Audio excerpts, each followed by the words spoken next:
warahmatullahi wabarakatuh. Salam sejahtera, salam perpaduan, salam perjuangan, salam Melaka berbau pintar kerja bersih sakutri kelih. Waalaikum. Semene huaran mani hauma kaifalikum ana bila syukuran marairan huaran enduran memandai jalan tacahau. Tuan-tuan dan puan saya Muhammad Anwar Fahmi Haridas bin Abdullah selaku Presiden Pertubuhan Masyarakat Sivil Melaka tampil lestari. Saudara, kita menghormati Akta Polis 1967, kita menghormati menjunjung tinggi Mulia Maha Mulia Tuanku Sultan Raja-Raja Melayu. Kita menghormati Perlembagaan Persekutuan. Tuan-tuan dan puan-puan, kita bukan negara yang mengamalkan, kita bukan negara authoritarian military rejim komunis. Kita adalah negara yang mengamalkan raja berperlembagaan, iaitu negara demokrasi berperlembagaan. Tuan-tuan dan puan-puan, menjunjung tinggi Perlembagaan Persekutuan.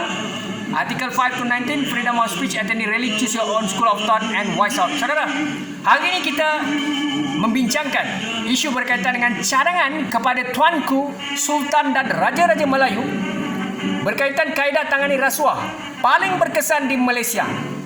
InsyaAllah sama-sama kita membanteras rasuah yang kian rencam di Malaysia. Saudara, pemimpin politik, baik sarjana, profesor, guru, pensyarah, CEO GLCs, siapa saja di Malaysia telah ada kebarangkalian maupun kecenderungan terpalit dengan rasuah. Rasuah ibarat barah dalam diri kita, saudara. Ibarat kanser. Gagal kita mengawal barah yang terbentuk dalam anggota badan kita, maka ia akan memusnahkan sel dan organ kita. Metafor dan semiotiknya begitulah. Bagaimana parahnya rasuah perlu ditentang habis-habisan oleh seluruh rakyat Malaysia, baik Melayu, Cina, India, Sabah, Sarawak, Kadazan, Portugis asli. Kita mengalu-alukan, kita mengharapkan ketua negara Tuanku Sultan dan Raja-Raja ambil satu pendekatan bersama rakyat, Tuanku bersama rakyat, daulat Tuanku, daulat Tuanku, daulat Tuanku. Sama-sama kita perangi rasuah habis-habisan bersama KPSPRM, Ketua Polis Negara dan seluruh agensi penguasa yang sedia ada.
Suruhanjaya Integriti Agensi Penguatkuasaan EAIC beriltizam akan meningkatkan usaha memperkasakan budaya berintegriti dalam kalangan pegawai penguatkuasa dan agensi penguatkuasaan di bawah salian khususnya di negeri Selangor, selaras dengan titah Duli Yang Maha Mulia Sultan Selangor Sultan Sharifuddin Idris Shah.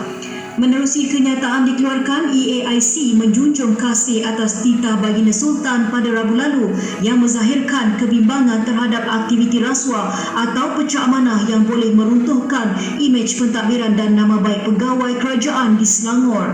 Tambah kenyataan itu, EAIC menyanjung tinggi Selangor Sultan Sharifuddin Idris Shah menzahirkan kebimbangan mengenai peningkatan yang tinggi membabitkan kes-kes rasuah khususnya di negeri itu.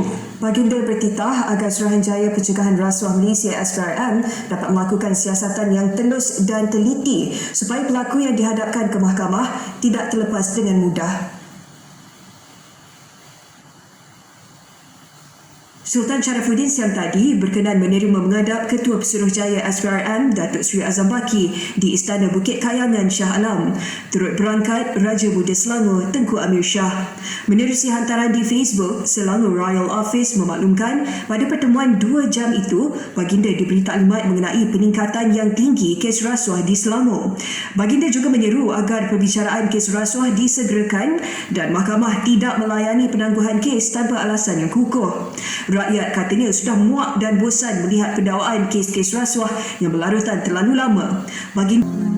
Tuan-tuan dan puan, kita melihat teknik mencegah rasuah paling berkesan di Malaysia. Ini cadangan tuntas akar umbi. Saudara, saya menyarankan SPRM diletakkan di bawah Parlimen maupun Istana Negara, di mana perjawatan kenaikan pangkat gaji dibayar oleh satu suruhanjaya khas. Maka berlakulah separation of power.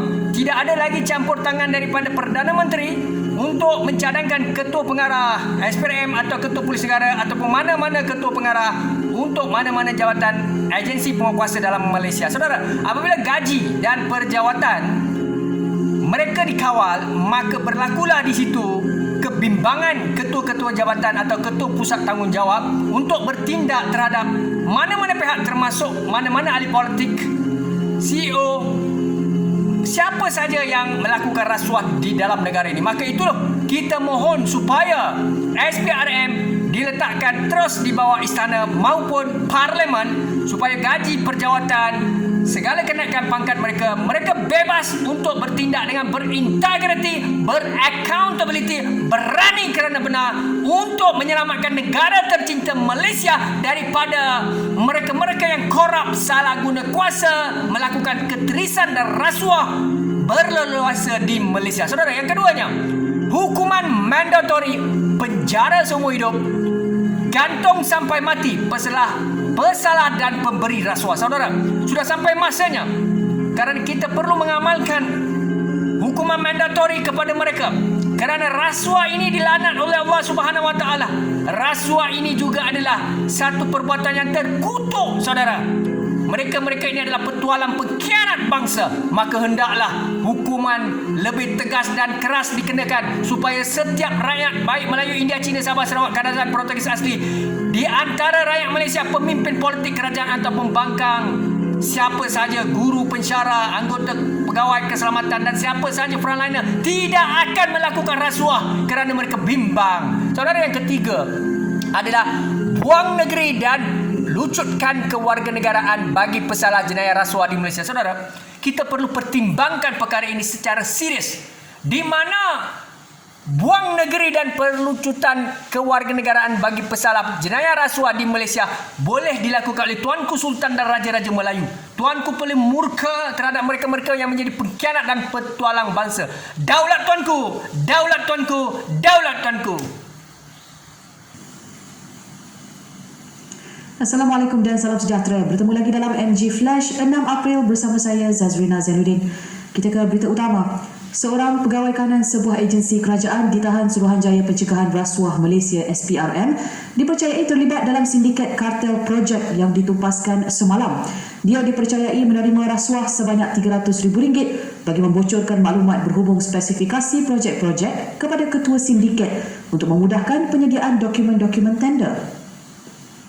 Menurut sumber, lelaki berusia 38 tahun yang bekerja sebagai juru ukur bahan grade 48 dipercayai terlibat dalam kerja-kerja penyediaan Bill of Quantity BQ bagi projek-projek yang ditawarkan agensi terbabit. Hasil risikan mendapati pegawai tersebut telah menerima 4 kali pembayaran dengan anggaran RM1.2 juta dibayar kepada beliau setakat ini. Semalam, 7 individu termasuk ketua. Thank you, Mr. Saleh. Saya sekarang masuk. Ya,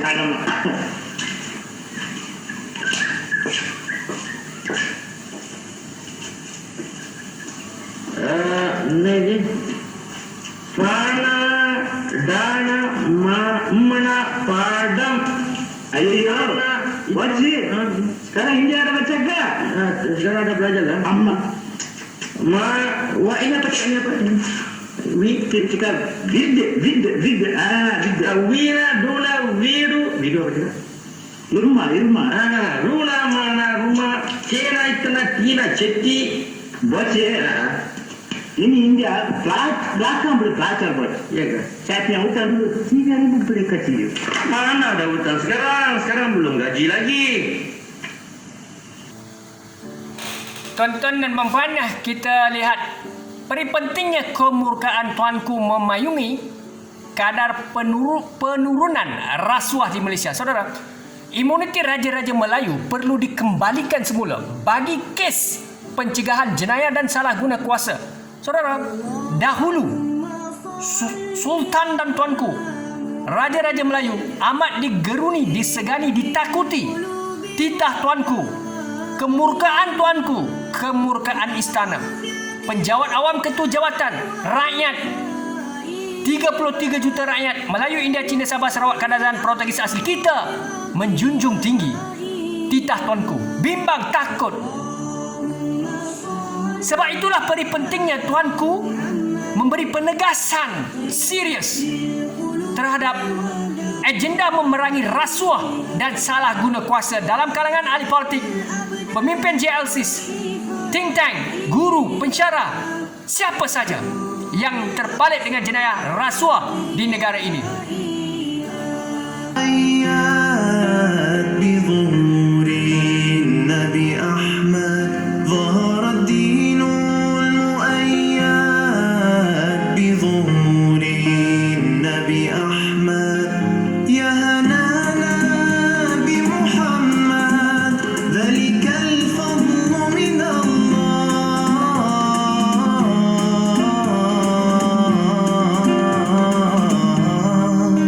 يا هنانا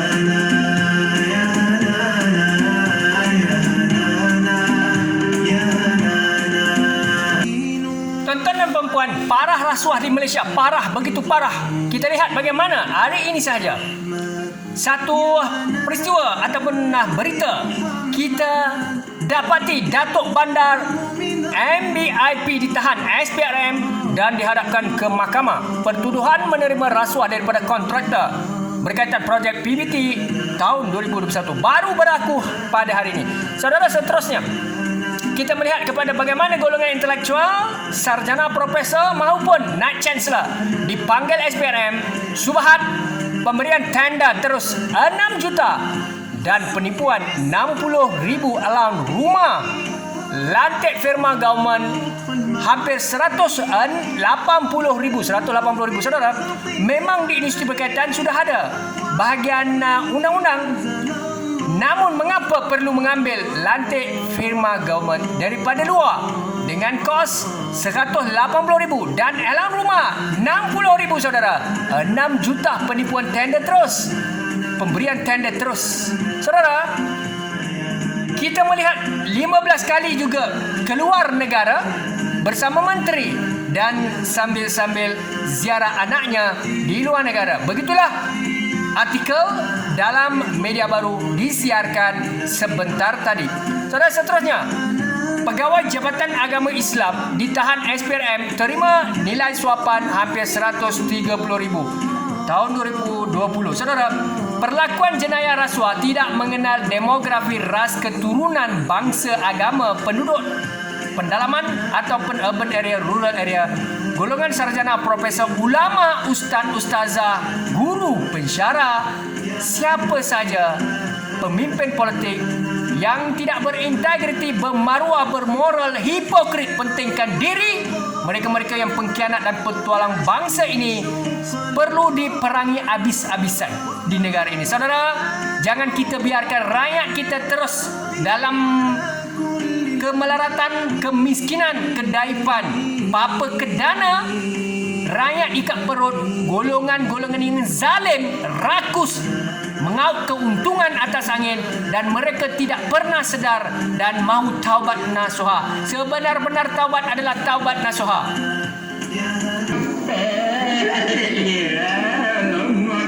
Apa dah dia cekik seorang aja? Basahnya haram.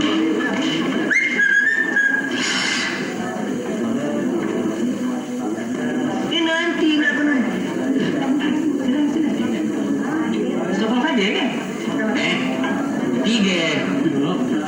Mana lagi ni? Ada di luar. Oh, tak dipanggil? Tak dipelawai.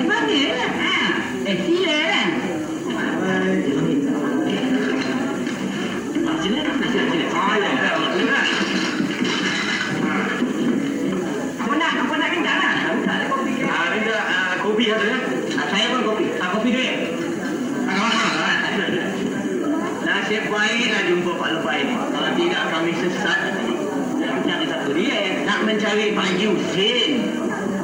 Haji Husin? Macam mana? Pak Haji Husin ngongek, kaki untut, kepala kemik. Oh, bapak saya tu. Boleh berah itu, betul kan? Iya, tu, kalau begitu mari kita berjumpa. Tak apa. Rezeki jangan ditolak, berbahaya jangan dicari. Apa yang mau tadi? Tak apa. Bagi dulu. Tunggu sampai tengah tiba ya. Rekatnya adalah.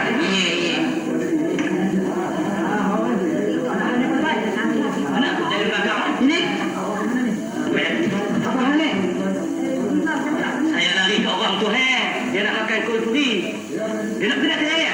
Belum dia pindah ke saya pindah ke dia dulu. Ada muka dia mampu duduk sampai pagi esok. Tinggal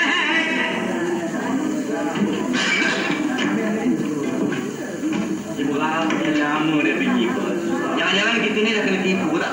Cik. Cakap tak tengok orang. Ibu lama dia pergi pun. Jangan-jangan kita ni dah kena tipu tak? Cik. Cakap tak tengok orang. Takkan Tok Lebay nak menipu pula. Apa kena lama dia ni? Kepala Ketua Pengarah Kastam Diraja Malaysia dan menjadi mangsa pembunuhan kumpulan kongsi gelap Geng 36.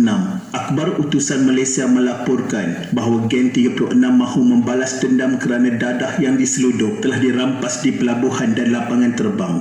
Tanpa melengahkan masa, mari kita mulakan kisah ini.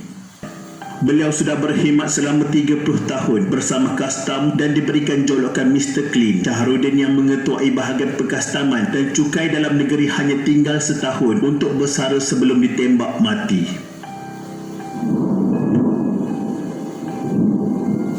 Syahrudin mati ditembak dua lelaki bermotosikal semasa dalam perjalanan ke pejabatnya di Putrajaya.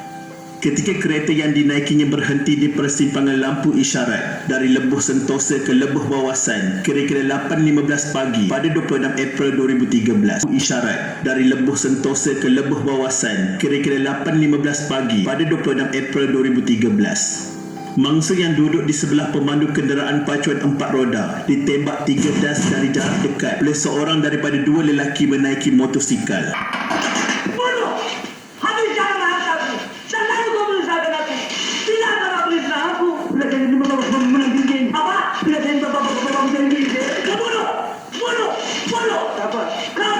Yang je, bapak saya bilang hari ni, hari bodoh saya je. Patutlah. Abang Labu? Habis jahanam nak aku Labu. Bapak saya je. Ya, tahu salah. Tuan-tuan dan puan-puan, pendedahan eksklusif Ketua Pengarah SPRM Datuk Seri Azam Baki. Beliau menyatakan bahawa sejak 2016 hingga 2021 SPRM menerima isu berkaitan dengan kesalahan membabitkan rasuah meliputi institusi pengayaan tinggi awam dan sebanyak 97 kes siasatan dibuka. Baik saudara, sejumlah 70 orang ditangkap dan 43 daripadanya dituduh di mahkamah.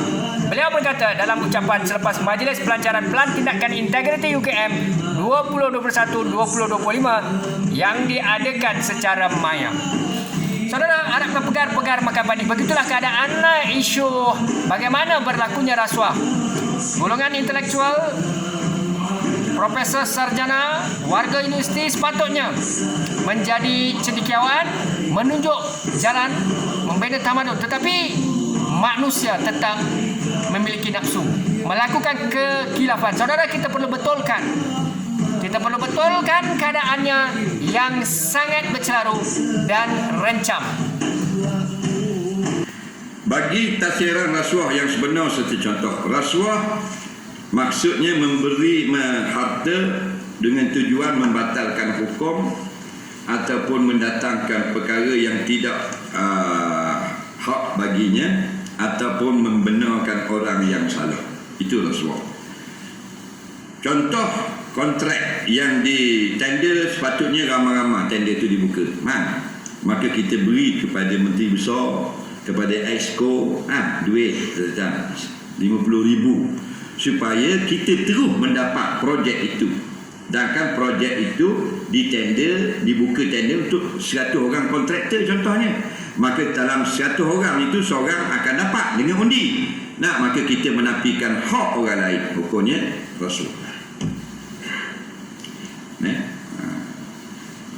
Atau membatalkan hukum yang benar. Contohnya hakim patutnya membicarakan kes itu, kerana kes itu kes rasuah dan dia pula adalah pemimpin, menteri. Faham lagi?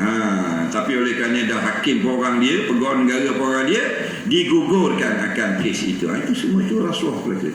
Faham lagi? Membatalkan hukum dengan bayaran yang kita tidak nampak. Ya Allah, dekatlah sikit. Tidak tahu balik.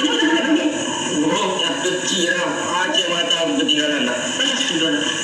Kalau beli memang buta kurang. Kau tengok apa? Ya Allah. Dia tulis haram. Ini haram baca dalam hati lah. Cuba baca. Baca ya. Wal fadang fakirun ta'adudil pokok kayu panasut kariku ya anakku di padang pasir tak ada pokok kayu panas derita. Tuan-tuan dan puan-puan, laporan SPRM 2013 hingga 2018, 43% sektor perolehan antara yang terpalit atau aduan diterima oleh SPRM berkaitan dengan perlakuan jenayah rasuah. Seterusnya 23 atau 24% sektor penguatkuasaan terpalit dengan rasuah, dan seterusnya hampir 13.4% sektor pentadbiran, diikuti dengan 8.6 sektor perlesenan dan permit, dan seterusnya 8.1 sektor pembiayaan. Begitulah keadaan rasuah di Malaysia, saudara. Hari demi hari perlakuan rasuah bermaharajalela.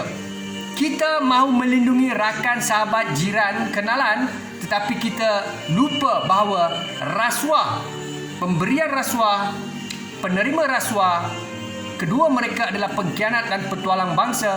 Mereka melakukan satu kesalahan dari segi undang-undang negara. Dalam masa yang sama, Allah Subhanahu Wa Taala melaknat orang-orang yang menerima rasuah. Tempatnya di neraka jahanam.